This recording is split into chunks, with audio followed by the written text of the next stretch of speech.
వచ్చారా కానీ అసలు వెదర్ బాగాలేదు, చాలా దారుణంగా ఉంది. సో ఫ్లైట్ ల్యాండ్ అవ్వాల్సింది బట్ మళ్ళీ ఎందుకో పైలట్ గాల్లో మళ్ళీ తీసుకురావడం. అందరూ కోరుకొని మేమందరం సేఫ్గా ల్యాండ్ అవ్వాలని మళ్ళీ ఫ్లైట్ తిరిగి బెంగళూరు వెళ్తుంది.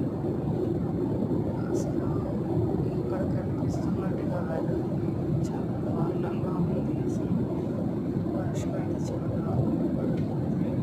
చాలా భయంకరంగా ఉంది. అందరికీ చాలా దారుణంగా ఉంది. టంబులర్స్ అవుతున్నాయి.